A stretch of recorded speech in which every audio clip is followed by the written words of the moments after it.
Good morning everyone. देखिए आज का जो टॉपिक है वो है हमारा नीड, नीड्स या नीड टू, नीडेड टू और needn't have plus verb third form का यूज। चलिए देखते हैं कि हम इसको किस तरीके से यूज करते हैं। नीड का मतलब वैसे सिर्फ और सिर्फ क्या होता है, आवश्यकता या जरूरत।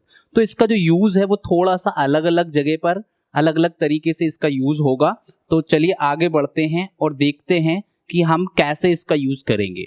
तो सबसे पहले जो नीड का जो मतलब जो है सिर्फ और सिर्फ आवश्यकता, तो उस सेंस में अगर हम यूज करें सिर्फ टेंस के अकॉर्डिंग, जैसे कि प्रेजेंट इंडेफिनिट टेंस के अकॉर्डिंग या पास्ट इंडेफिनिट टेंस के अकॉर्डिंग अगर देखें, तो सिर्फ और सिर्फ नीड का मतलब है, नीड और नीड्स का, कि आवश्यकता है हमें किसी भी कोई भी नाउन की, मतलब किसी भी चीज की हमें क्या है, आवश्यकता है या जरूरत है। जैसे कि मुझे एक पेन की आवश्यकता है तो मैं बोलूंगा आई नीड अ पेन। मुझे एक मोबाइल की आवश्यकता है तो आई नीड अ मोबाइल। मुझे पैसों की आवश्यकता है तो आई नीड मनी। ठीक है, तो यहां पर सिर्फ और सिर्फ क्या है, नीड और नीड्स, मतलब वर्ब की फर्स्ट फॉर्म की जगह पे हमने क्या किया, नीड और नीड्स को रखा है। अब I you we they plural subject के साथ हम नीड का यूज करते हैं और he she it name subject के साथ हम क्या यूज करते हैं, नीड्स का। उसमें हम एस लगा देते हैं क्योंकि प्रेजेंट इंडेफिनिट में क्या होता है, सिंगुलर सब्जेक्ट के साथ हम वर्ब में एस या ईएस लगाते हैं। तो यहाँ पे नीड में हमने क्या लगा दिया, एस। तो इसका मतलब सिर्फ और सिर्फ ये है कि किसी व्यक्ति को किसी चीज की या किसी नाउन की क्या है, आवश्यकता है, तब हम सिंपल बोलेंगे कि नीड के बाद या नीड्स के बाद डायरेक्ट ऑब्जेक्ट मतलब क्या आ जाएगा, नाउन आ जाएगा। मुझे एक ग्लास पानी की आवश्यकता है तो I need a glass of water. यहाँ पे सिर्फ हम ये बोल रहे हैं कि मुझे एक ग्लास पानी की आवश्यकता है। उसे एक पेन की आवश्यकता है तो he needs a pen. He needs a mobile, उसे मोबाइल की आवश्यकता है। उसे पैसों की आवश्यकता है तो ही नीड्स मनी। ठीक है, इसी तरीके से पास्ट टेंस में अब देखिए एक और चीज है कि टेंस के अकॉर्डिंग ही हम एक और यूज देखेंगे कि टू इन्फिनेटिव वर्ब जो होती है, वर्ब का एक टाइप होता है टू इन्फिनेटिव, मतलब टू के बाद वर्ब की फर्स्ट फॉर्म। तो यहीं पर नीड टू के बाद अगर हम वर्ब की फर्स्ट फॉर्म लगाएं, देखो नीड के बाद डायरेक्ट ऑब्जेक्ट लगाएंगे तो वहां सिर्फ और सिर्फ नाउन जिस चीज की हमें आवश्यकता है उसका मीनिंग निकलेगा।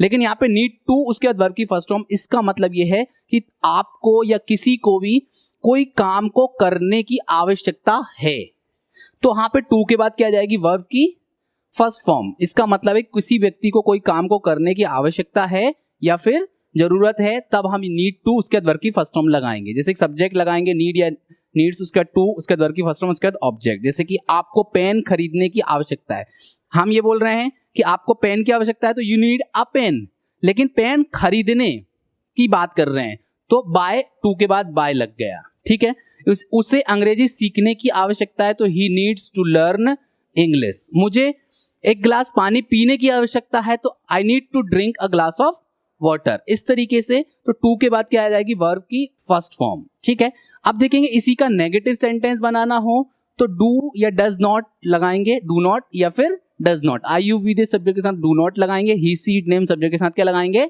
डज नॉट, फिर नीड टू, उसके बाद वर्ब की फर्स्ट फॉर्म, उसके बाद ऑब्जेक्ट। जैसे आपको उससे मिलने की जरूरत नहीं है तो you do not need to meet him. ठीक है, उसे अंग्रेजी बोलने की जरूरत नहीं है तो he does not need to speak English. आपको यहां आने की आवश्यकता नहीं है तो you do not need to come here. ठीक है, इंटरोगेटिव में डू डज को पहले लिखेंगे, सब्जेक्ट नीड टू, उसके बाद वर्ब की फर्स्ट फॉर्म, उसके बाद ऑब्जेक्ट। यहां पर क्या आपको ऐसा करने की आवश्यकता है, ठीक है, क्या आपको उसकी मदद करने की जरूरत है तो do you need to help him. क्या उसे अंग्रेजी सीखने की जरूरत है तो does he need to learn English. ठीक है, क्या उसे यहां आने की आवश्यकता है तो does he need to come here. अब देखिए पास्ट टेंस में इसका यूज होगा नीडेड टू। नीडेड टू मतलब नीड की ही सेकेंड फॉर्म हो गई नीडेड टू। ठीक है, उसके बाद क्या आएगी, वर्ब की फर्स्ट फॉर्म। टू के बाद हमेशा क्या आती है, वर्ब की फर्स्ट फॉर्म आती है। जैसे कि तुम्हें अंग्रेजी बोलने की जरूरत थी तो you needed to speak English. तुम्हें अंग्रेजी बोलने की जरूरत नहीं थी, मान लीजिए नेगेटिव, तो फिर नेगेटिव में डिड नॉट लगेगा। डिड नॉट लगने के बाद नीड वर्ब की फर्स्ट फॉर्म लगेगी, नीडेड नहीं आएगा। You did not need to speak English. क्या तुम्हें अंग्रेजी बोलने की जरूरत थी तो did you need to speak English. ठीक है, तो ये क्या हो गया हमारा, पास्ट में नीडेड टू का यूज हो गया। इसी तरीके से अब नेक्स्ट यूज है हमारा मॉडल के अकॉर्डिंग। देखिए अभी जो लग रहा था वो कॉन्सेप्ट कौन सा लग रहा था, टू इन्फिनेटिव वाला, मतलब टेंस का ही कॉन्सेप्ट लग रहा था। मॉडल के अकॉर्डिंग इसमें मतलब नीड में सिर्फ नेगेटिव और इंटेरोगेटिव सेंटेंस ही बनते हैं।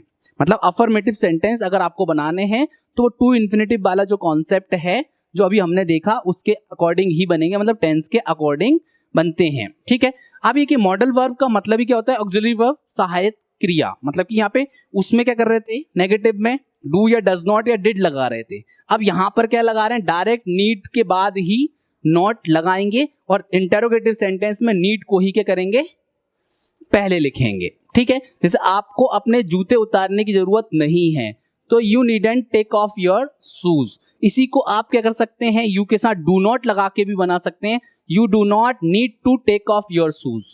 ठीक है, दोनों का मीनिंग क्या है, सेम है, बस सेंटेंस को बनाने के तरीके क्या है, अलग अलग है। ठीक है, आपको उपहारों पर बहुत पैसा खर्च करने की जरूरत नहीं है तो you need not spend a lot of money on presents. ठीक है, इसी की जगह पे यू डू नॉट भी लगा सकते हैं या you don't need to spend a lot of money on presents. ठीक है, क्या हमें इस विषय पर ज्यादा समय व्यतीत करने की आवश्यकता है तो नीड भी spend much time on this topic. इस तरीके से बना सकते हैं, नीड को पहले लिखकर, या फिर टेंस के अकॉर्डिंग बनाना हो तो डू या डज को पहले लिखकर भी आप बना सकते हैं। जैसे आपको चिंतित होने की आवश्यकता नहीं है तो यू नीड नॉट वरी।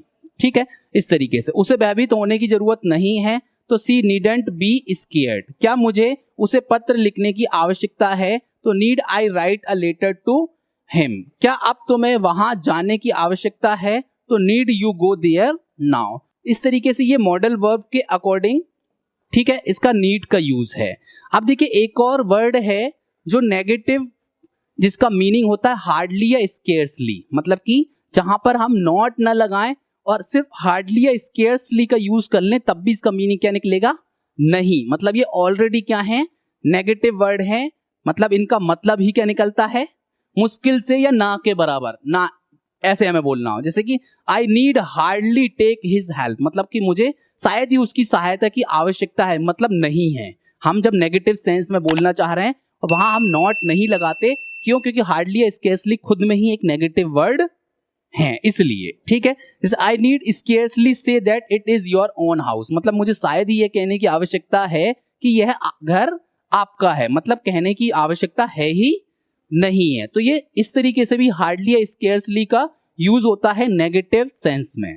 ठीक है, अब देखिए नेक्स्ट यूज जो है वो है हमारा नीडंट हैव, उसके बाद वर्ब की थर्ड फॉर्म का यूज। इसका मीनिंग ये होता है कि जैसे कि कोई व्यक्ति ने कोई काम को करने की आवश्यकता थी और उसने वो कर लिया, लेकिन अब वो कर लिया लेकिन उस काम को करने का कोई मतलब ही नहीं रहा, मतलब उस काम की वैल्यू क्या हो गई, खत्म हो गई। तो अब जब हम ये बोलेंगे यार आपने ऐसा किया लेकिन ऐसे करने की जरूरत ही नहीं थी, ठीक है, तब हम नीडंट हैव उसके बाद वर्ब की थर्ड फॉर्म का यूज करते हैं। जैसे कि मुझे उसे पत्र लिखने की आवश्यकता नहीं थी क्योंकि थोड़ी देर बाद उसने मुझे फोन किया, अर्थात जो पत्र लिखना क्या गया, बेकार गया। मतलब किसी को हमने लेटर लिखा, लेटर लिखने का कोई मतलब नहीं रहा क्योंकि बात किस पे हो गई, फिर फोन पर हो गई। तो I needn't have written to him because he called me shortly. मतलब जब कोई काम करना आपका बेकार चला गया हो, तब हमें कोई सेंटेंस बोलना हो, तब needn't have plus verb third form का यूज करते हैं। तो मैं छाता लाने की आवश्यकता नहीं थी क्योंकि हम